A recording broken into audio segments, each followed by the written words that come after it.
So today is very interesting. I've got Lawson with me. Lawson is the proud owner of the Surf. I guess proud now. Yeah, proud now, finally. So how long have you had it? For almost a year-ish. Really? That's all you've had it for? Yeah, a year-ish. Yeah. So when you came to me, how long have you had the car? When you first came to me? 4 months to 5 months, yeah. Oh, that's all? Yeah, that's all. Yeah. So you relatively new when you Yeah, came he the car. got molested before, I guess. Yeah. So he bought a car that was relatively fully done up. Am I right? There was a lot of things add-on. When we say done up, meaning there were accessories put onto it. Yep. And I think over the time you slowly work to demod it, to come back to where we are. So the interesting is, normally everyone who knows what we do, we normally start at the bottom. But unfortunately for Lawson's case, that we could not do that because he actually had an engine issue. So with his engine, this is actually running the 3L, which is the 2.8. Okay.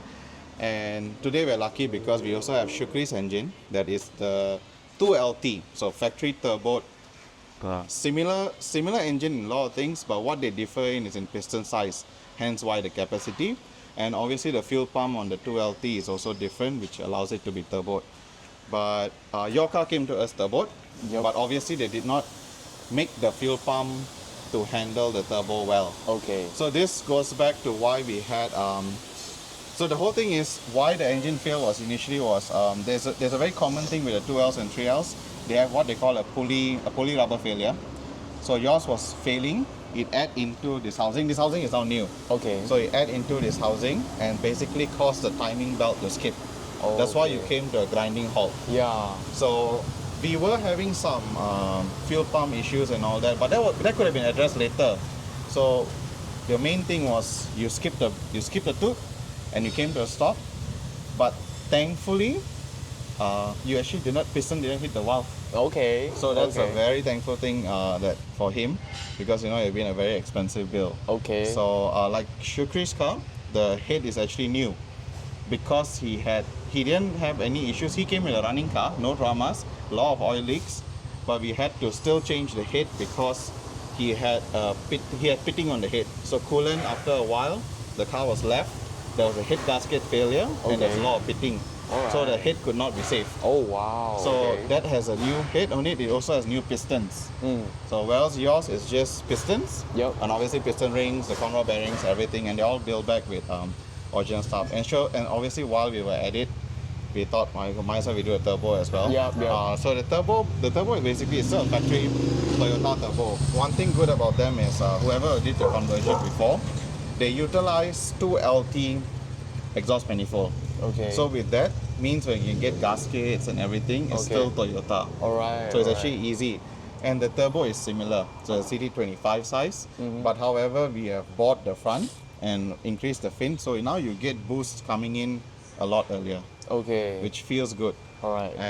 But I've always told you, and I think you know as well, before you try to play with engine power, if you're running big tires, make sure you get your ratios correct. Yep. So we don't know of that yet. That was supposed to be the one. That was the initial idea to get it. Yeah. But it's not. But however, I mean, you're a very patient person. You drove around a year without aircon, I think. Yeah. At least 6 months, I guess. Yeah. It felt like a year for me. So drove without aircon. So you're alright. So we get it.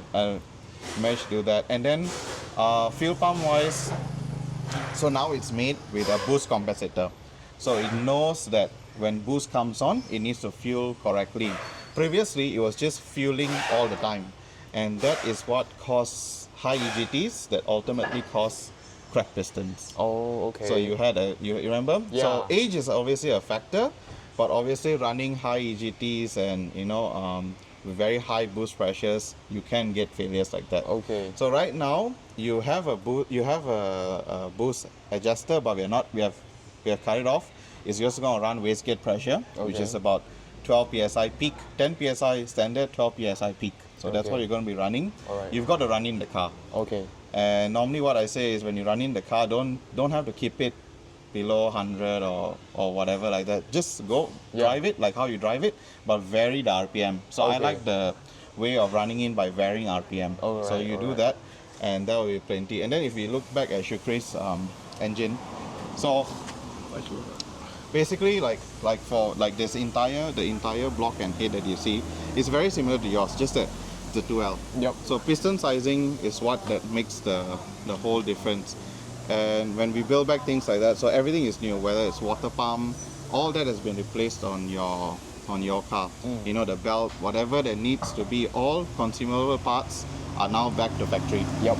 Which is epic. So you have a baseline now where your engine is, and whether you plan to keep it for however long you plan to keep it, it's all done. The only thing that differs is obviously the factory 2LT has a proper return, but yours was towards the oil sump. Because here it's going through the block, so it's an oil return for the turbo. Okay. So yours goes into the sump. Not a problem, but we had to re-weld back because they didn't weld it properly. So there was leak from there as well. Oh, okay. Oil leak from there. So previously it was leaking at the front. It was leaking from front, it was leaking from the back. You had leaks in every place that you could possibly leak. So I think hopefully we have sorted that out. You have no leaks as of now. Yep. And obviously we hope that you will not have leaks for a long time to come. Yep. So that's the whole idea for it. Is there any questions that you want to know, like maintenance wise, what else you have to do, or? I was like wondering how is the intercooler doing? Yeah. Oh, okay. So right now you're running the exact same thing like how a 2LT runs. We call it. So it's a direct crossover. Okay. Straight through. There's no intercooler. Yep. Again, all these questions can only be answered if we monitor things. So that's why I said have a boost gauge, have an EGT gauge. You know, we monitor temperatures like this. Then we would know whether is an intercooler really needed. I'm not a fan of, obviously it's always beneficial to add an intercooler, but you see space is going to be sort of constrained. And then you do have a bull bar in front. And air is still restricted. And you don't want to have the engine overheat with you running now with boost pressure. So you got to think it through. And if you have a top mount cooler, we got to make sure the hood has an opening for breathability. So there's a lot of factors to come in. I still say, look, I think you were even alright previously with how the power was. Correct me. Because I wasn't like running it like crazy. I was just like daily driving it. Okay, so this is sort of your daily driver, isn't it? It is. It is. My one and only. My one and only. So the idea is to make it as reliable as possible. Correct. Before I get to hopefully another one. Okay, that's nice. But I'm still learning. Still learning along the way. Okay, so if you want things to be reliable as possible, don't try to reinvent the wheel. Whatever Toyota did, they always did it well. So if you just keep it within that realm of things, whether it's boost pressures, whether it's stuff like that, you would be reliable. Alright. And I think that's all. I mean, we have already done the entire AC system previously. So all that is done. The cooling system is now new. Everything's fresh. So the few things after this would be definitely the wiring and still the underside. Yes, for sure the wiring. But besides that, if you're lucky, we have almost an exact engine to see how things are built. But everything around it. So let's say you have what could be old is maybe your alternator. I think alternator's old. So we did like a rebuild. We did alternator's new. Okay, so what else of yours old? Oil compressor I know is new. For AC compressor. So pretty much you have everything new on it. So that's it. Yeah. Hand pump still. I mean, you've got even the hoses are all new. I mean, you used to have this green color hoses all around. Previously we just went back to everything. We kept everything streamlined, blue and black. So now the only thing left for you to do is to try it. To drive it. To drive it. You can only tell. But it is a beautiful car, man. And for those of you looking to get a surf, it's actually one of the nicest. Like if you're transitioning from a sedan to a four-wheel drive, this is actually a pretty good car because you sort of sit still like a sedan. In a four-wheel drive. Yes. It doesn't feel very tall when you're driving it. But after this, a real rank cruiser, I guess.